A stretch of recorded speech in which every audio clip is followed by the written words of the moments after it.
Hello everyone, it's Rider here and welcome to another video. And I have been crawling up my treasure trove, which is my loft, that's full of Transformers action figures and all of the toy type stuff, both from my childhood and recent purchases.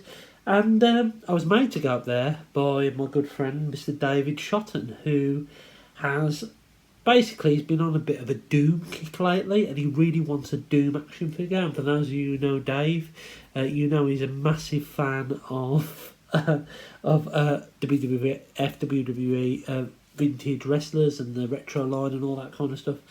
And he wanted a Doom figure, customised.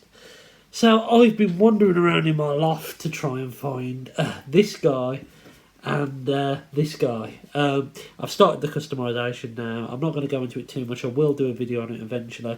But this guy's donated his hand, and this is the Doom guy.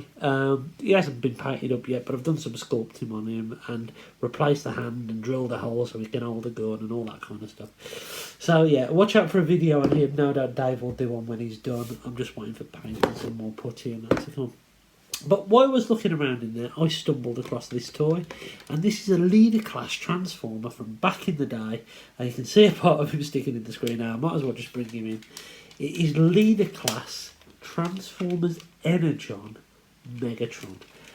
Now this thing is stunning, and it's what I always forget about Energon and Armada, but there are some lovely, chunky, big toys that we had for those lines.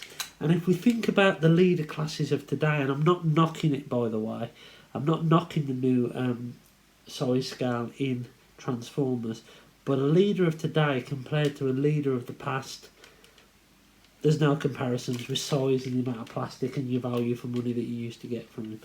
I appreciate the sizes now. I think it works for what we want as adult collectors, but you can't argue that this is a beautiful big toy.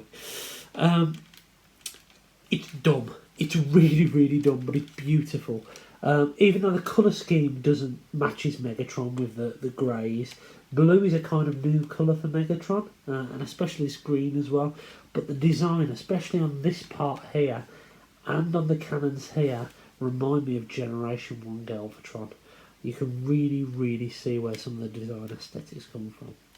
Now, the crazy thing is about this figure, I mean, it's big, it's bulky, it's heavy, it's got clear plastic. The crazy thing for me, it's just got a tank chilling out on his arm. I mean, that's not even part of the alt mode, it's just a tank that's just strapped to his arm as a fusion cannon. This is how crazy Megatron is. There's also a part here where, and I didn't even know this until recently, there's a sword that you can store in there. I know about the sword. But you can take off this cannon. You can have it like the tank turret, like so. And if you press the missile button, you get some lights and sounds, which is cool. I've misplaced my missile, unfortunately. Or you can take the sword and put the sword in and get some more lights and sounds. And then you can even stick this on his arm, like so, with a massive sword and a tank turret shooting the other way. It's absolutely mental. Absolutely mental. Let's take that off and we'll have a look at the figure, shall we? So head sculpt wise, it's quite G1 Galvatron cartoon aesthetic. It's really cool. But of course, Megatron here, I'm saying Galvatron, has this new shoulder cannon design. So not only has he got a tank turret or a sword on his arm, he's got two shoulder cannons.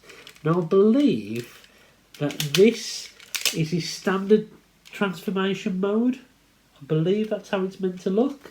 I could be wrong, correct me in the comments below. And this is kind of his ultra attack mode or something like that. I don't know what it was called.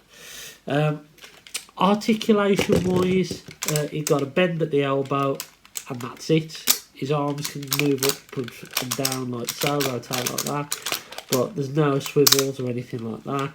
Nothing at the waist. Leg can go forward, out and back about that far, and the head can turn as well as like the horn pieces here. And that is essentially it. It's a big brick of a toy, and sometimes you've got to love a brick. On the back, he's got just his entire Alt mode, just chilling out on there. It's mental, and I love it. I can't believe I've had this in storage for years and not got it out to play with. I've had so much fun with this thing. So, transformation wise, let's get his sword and let's stick it in this gap here, and that's where it's kept safe, which is really good. Let's fold the wings down and then move the head forward, and that will allow you to then bring this section up and bring it down like that. Pretty simple. Move these guns up. You then want to rotate the wings round like so, and this is a really clever part for me. You push the arms in and then the legs rotate round and push the arm up. That's so cool. It's not quite Tech and automatic transformation, but it's not far off. What you then do is take the feet and push them in, push them down and push them in. You tap the legs into the wings like so, and there we have Megatron in his space death pigeon mode or something like that. It's definitely a spaceship. This is when Megatron really stopped being a tank as such, and was this the first soiree into him being a jet? Keep me honest here, but I'm sure up until this point he'd either been a gun or a tank. I think in Energon he was Armada is definitely a tank. In Energon this was the first time I think we'd seen him as a jet, apart from like that 8 mode thing that we had in Robots in Disguise, where I'm not quite sure what it was. But this is definitely the first time his main alt mode was a jet or a space shuttle or whatever this is meant to be. You can see the cockpit there, you can see the cannons. You can see the thrusters on the back, which are basically just his legs doing a Van Damme and flip backwards. You can pull these down, there's actually landing gear. 3 landing gear. Normally you only get the 1, but you've got 3 here, probably because of the leader class price point. And that looks absolutely stunning. Absolutely stunning. Let's not forget about the tank. You just fold these sections down, and then you've got a little tank buddy for him to chill alongside with. Or what you can do is take the tank and there's some ports on top, and you can plug the tank in and you can have that armoured space pigeon look going on. And what you can also do is lift the arms up, similar to in robot mode, sorry, the wings up, and you can have that look going on, which I think looks really, really cool.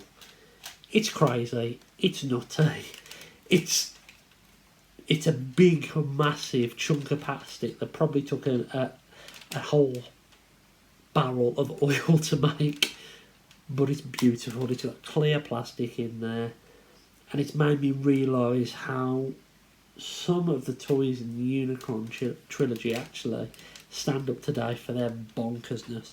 I mean, there's a few others in there that I really, really enjoy. I mean, Cyclonus from Armada, Hot Shot from Armada, the Optimus Prime from Armada, even the Megs. A lot of the Armada stuff was really cool. Scavenger. Energon was not one that I dived into too much, but saying that, the Rodimus was really cool. But this leader figure is a massive, beautiful chunk of plastic, and I absolutely love it. I hope you've enjoyed this video. I hope you've enjoyed this little bit of a blast from the past, something that's not G1. And until next time, I've been Zort Rider. This has been Energon Megatron, and we'll catch you again soon.